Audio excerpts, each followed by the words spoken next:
Hey everybody, B. Dave Walters here. Usually, I like to write, what I'm going to do in advance, set up all my fancy music and effects and all of that stuff. And this time, I just wanted to turn it on and talk with y'all because I have no idea what it is that I want to say right now. A lot of emotions are going through me, a lot of thoughts are going through my mind.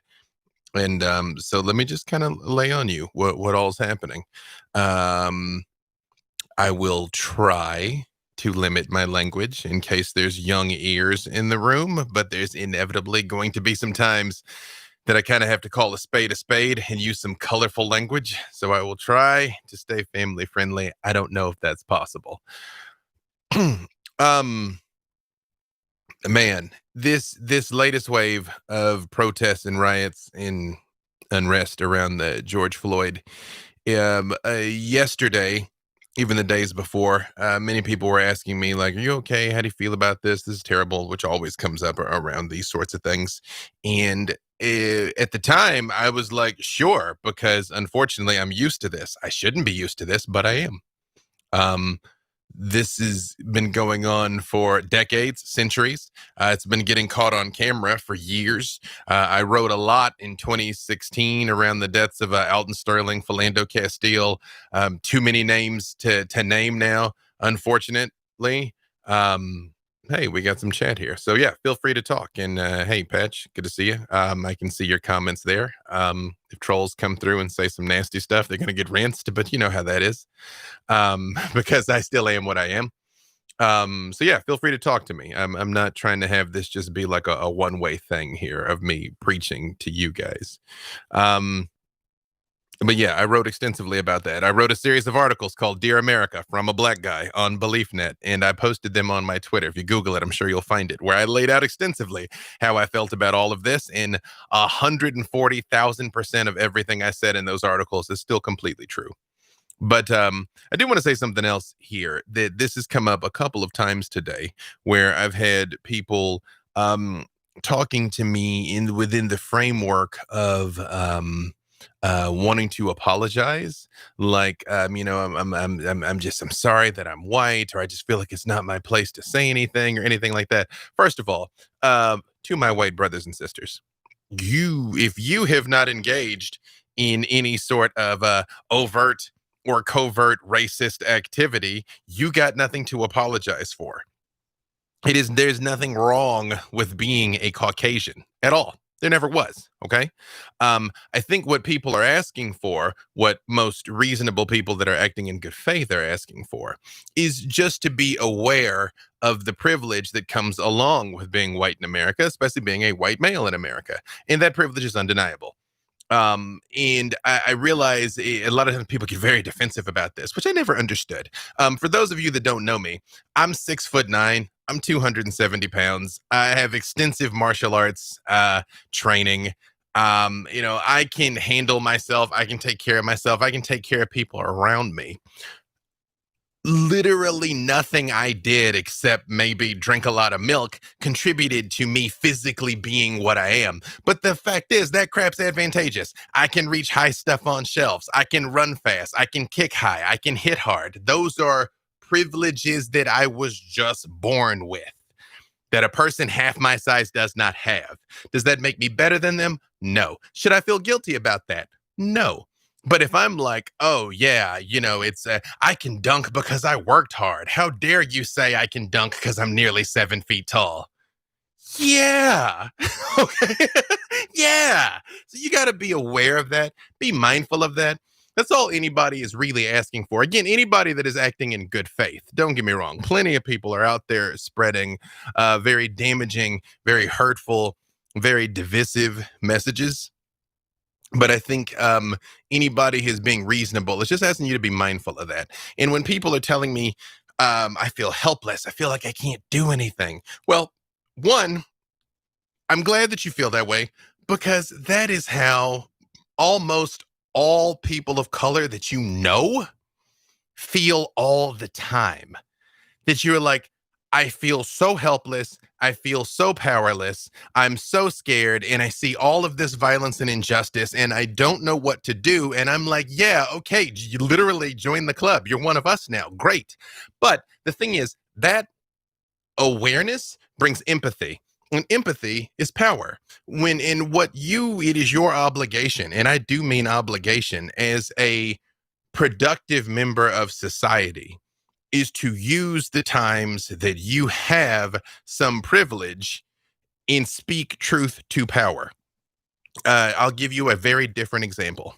If you are a male and you're in an environment where you see other guys hassling a woman, for instance, and you know it's wrong, the burden is on you, man, to be like, hey, stop, you know, because she may not be able to diffuse that situation. You can. You know, at any time you are in the place of power and you see someone is suffering from injustice, you have to speak up and say something.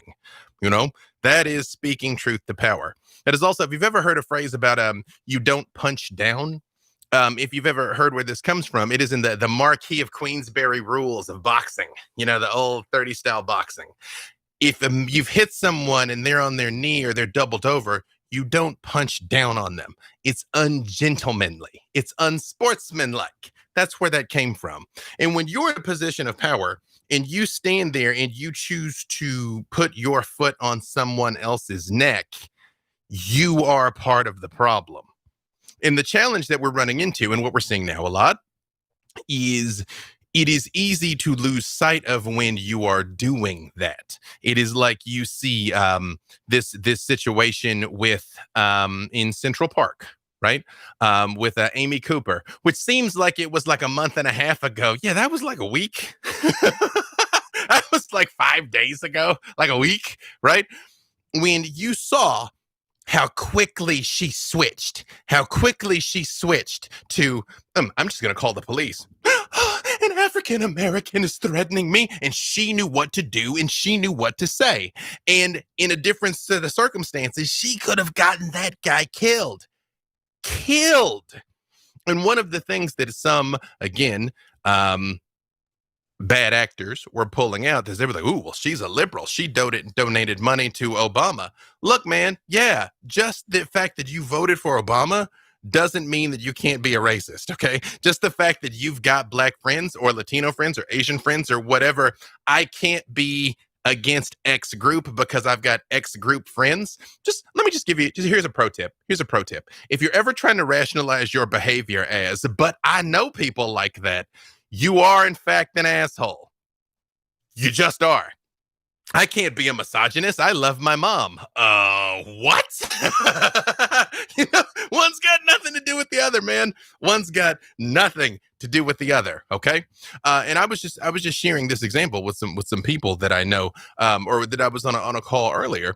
You know, I'm from Little Rock, Arkansas, and I grew up knowing people, you know, wonderful, wonderful, wonderful people who would have given me the shirt off of their back. They'd have taken me in if I had nowhere to go. They would have fed me if I was hungry. They would have been wonderful and Christ-like in every aspect of their life. Just don't date my daughter. And we just knew that, you know, like no one had to say it. It was just understood. That's the type of, when you start dusting away the layers of racism and intolerance. You know, on the surface, there's things like, you know, are you standing out, making Hail Hitler signs and calling people racist epitaphs and engaging in acts of violence and things like that? That is obviously the top level. That is the most overt level. But they get increasingly more subvert and increasingly more insidious the further down you go. Like, to continue with the parallel in Central Park, did you notice how many people, when that video came out, were saying things like, oh, it's so terrible what she's doing to that dog? Bitch. Yes, it is. It is. The dog deserves better. Guess what? The dog got better. I really used to say that black people get killed in the streets like dogs by police, but I realized that was wrong. If footage came out of a police officer kneeling on the neck of a dog for 9 minutes until it died, do you know how quickly they would have that guy paraded up in front of every courthouse and every judge everywhere? How much outrage there would be until that person was fired and brought up on charges and all of that? Do you know how quickly all of America would be up in arms if somebody nailed on the neck of a dog?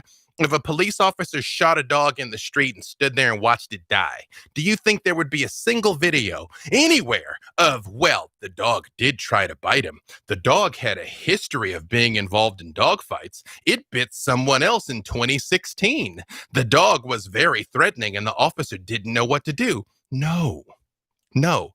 And you know that.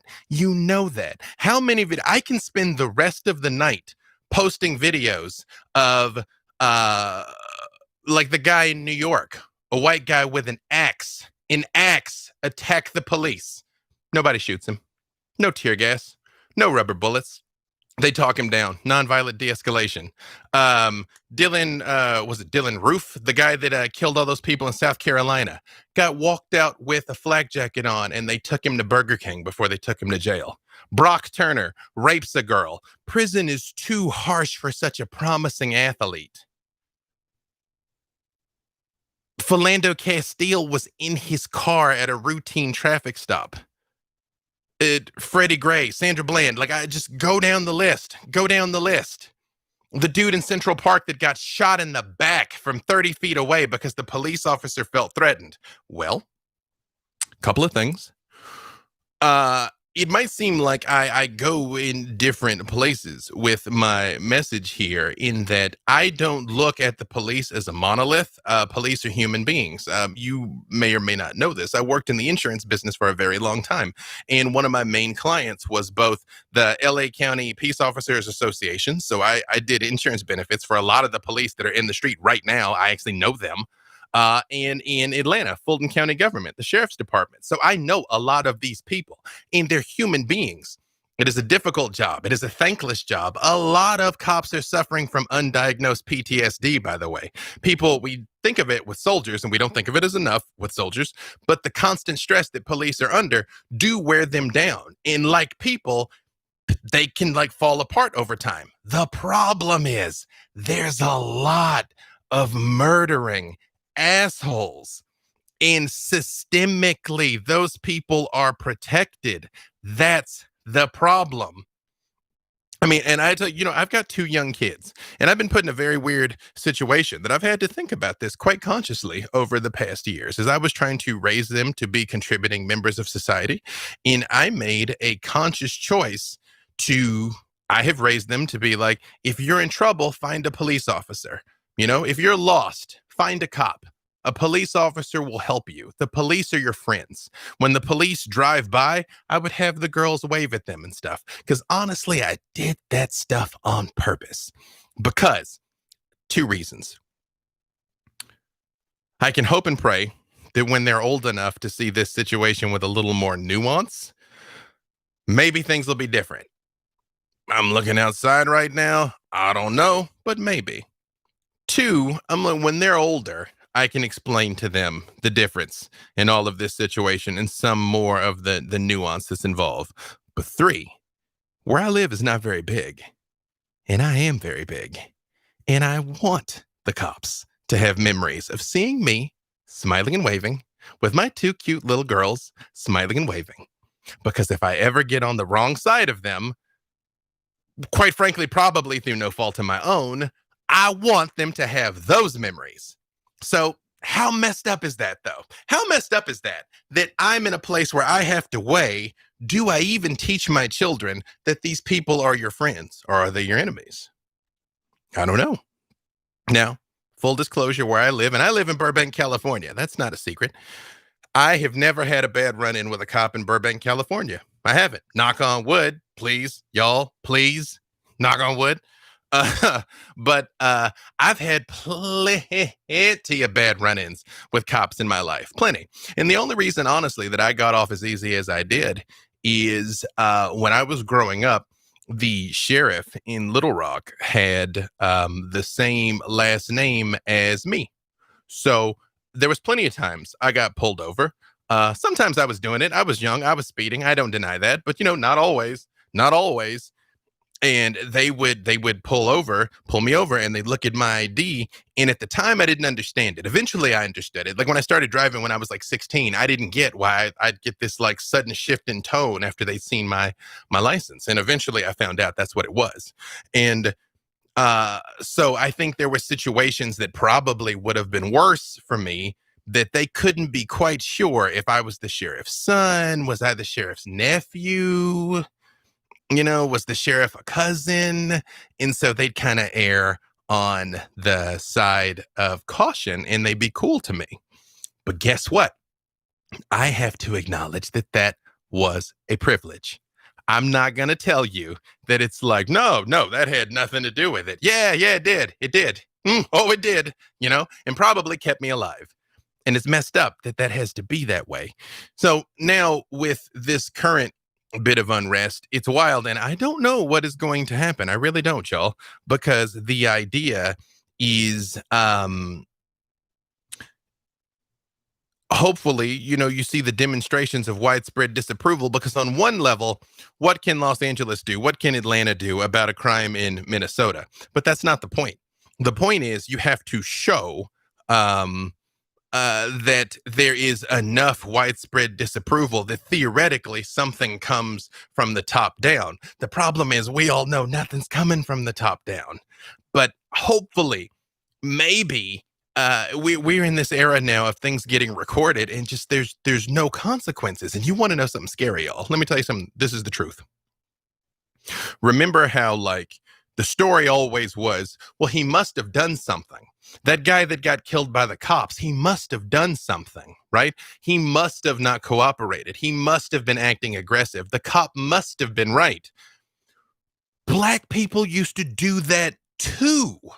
Okay. So I would know people that got killed by police, and you're like, well, but he must have made a move. He must have run. He must have done something. A cop wouldn't just shoot some dude.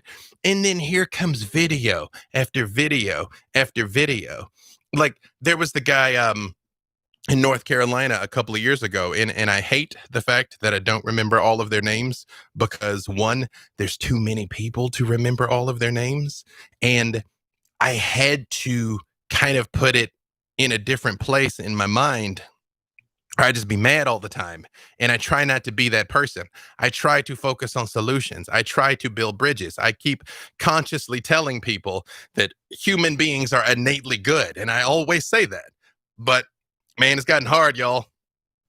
But that in particular, that footage of in North Carolina a few years back, when, you might recall this happened because the footage was the chopper footage, and all of the police were there, and they all pulled out their tasers to tase the guy, really for no reason, but they all pulled out their tasers to tase the guy. Walter Scott. Yes. Thank you, Patch. Walter Scott. And the one cop shot him. Three of them tased him. One cop shot him.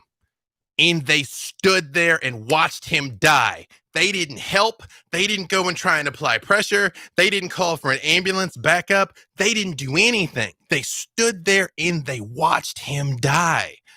And afterwards, they still were like, well, but they thought maybe he was reaching for a weapon, or they felt threatened, or blah, blah, blah, blah, blah. Check this out.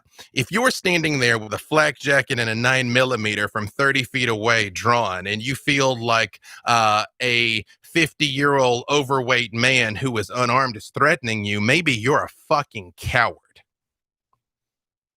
Maybe you're in the wrong line of work. If you feel incapable of protecting and serving, if you feel incapable of applying some foresight and forethought, maybe you need to quit. And before you tell me, it's like, well, you don't know what it's like being in a life and death situation. First of all, yes, I do. Second of all, talk to literally any soldier you know. Talk to literally any soldier and ask them how the Army prepares them before they're allowed to use lethal force. And that's in a war zone.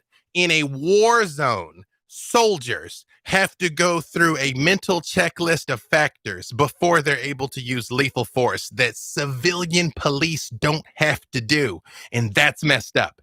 That is messed up. That should not be the case. Now, I will tell you this. I was looking for the link to this and I couldn't find it. If I find it, I'll tweet it later. NPR did a thing a few years ago in This American Life where they were talking about police brutality, and they were highlighting what was done in Las Vegas to help with this. And at least as of a few years ago, I don't know what's happening now. Like, it might be going down in Vegas right now, like it's going down anywhere. But at least a few years ago, Vegas had taken the time and the money and the resources to put their police through extensive training that helped with this. And it did help. It was borne out by the numbers. The incidence of police violence plummeted. And along with that, other good things went up. The crime rate went down. Like, it actually mattered. This is a problem that can be solved. Okay? So, rather than rant about this all night, and thank you all for tuning in, by the way. And yes, thank you, McStabber Studios. The rules of engagement, they are sometimes pages long. They are, that's what we need. We need freaking rules of engagement for the police, which is wild. But look at this, y'all. Look at the footage that is coming out of them driving their cars into groups of protesters, spurring their horse forward into protesters, knocking people down, pushing them, shoving them. We're about to have a big come to Jesus with all of this, because in the light of this one act of brutality in Minnesota is giving rise to many acts of brutality. And I personally have been doing everything I can do to signal boost the good ones. There's places where in Kansas City yesterday, they were marching peacefully, but in Kansas City today, they're tear gassing. I don't know. But I've tried to elevate the times where like people seem to be listening and it seems to be working out and we seem to be making progress, because that is important. As you are signal boosting things and raising awareness, please do it, but try and raise awareness to all of it. At least where you could be like, hey, look, there. Fuck that guy in Seattle that maced a child. But look over here where the chief of police marched with the protesters and knelt in silence with them and in solidarity. Raise up the people that are doing the things that we want to see done, because that is what you have to do. Yes, you have to call out the bad actors. You have to call out the acts of injustice, but you also must shine a light on, like, look, there, them, that. That's what we want. This is what we don't want. This is what we do want. Because that is how you actually get meaningful change, because it is not going to change otherwise. And I'm going to say this last thing and then I'm going to leave y'all. There are people out there, and unfortunately, many of them are in significant positions of power that don't care about you and don't care about me. And they are looking at opportunities like this to be able to use violence to drive a wedge even deeper into us in an already very divided time. And I encourage you, please do not take the bait. There is, again, the bot farm is working overtime. I've been getting hit up with all kinds of stuff of people trying to like drag me into arguments and stuff. And I'll tell you a secret. If in somebody's username, there's more numbers after their name than they got followers, that's a bot. Don't take the bait, okay? There's many seemingly well-meaning people in the midst of all of this that are getting hung up and arguing about the wrong thing in like Blue Lives Matters nonsense and all of that stuff. Here's the reality of the situation. If you want to live in a country where you don't have to be afraid as a law-abiding citizen of being murdered with zero repercussions, now's the time that you need to raise your voice. And on the off chance you run into one of these apologists that's like, well, but he'd written hot checks. He was on drugs. First of all, we don't know any of that. We don't know if any of that's true, but let's just say 100% of it's true. Let's say it's all true. Let's say he had bounced checks. Let's say he was being belligerent. Again, we got videotape, but fine. I'll give you all of that. Let's say he was on drugs. Let's say he was cracked out of his mind. Let's say George Floyd, all of those things are true. They're not, but let's say they are. Show me where any one of those things warrants the death penalty. Alton Sterling was selling loose cigarettes or whatever. Michael Brown was apparently being belligerent and engaging in vandalism. First of all, I still don't think that's true, but again, let's say it is. Let's say it is, okay? Show me where that warrants the death penalty. And one last thing, them saying like, oh, well, he was already sick. This officer didn't already kill him. He didn't kill him. It was an accident. He was already dying. If you walked into a hospice ward tonight and you found someone whose death was imminent, and you pulled out a gun and shot them in the face, they would try you for murder. So thank you all for joining me. I would literally talk for hours. I have so much more to say, but I think that is the gist of it. I would just ask you all two things. Again, stay safe, stay safe. None of this is worth your life. None of it's worth your life.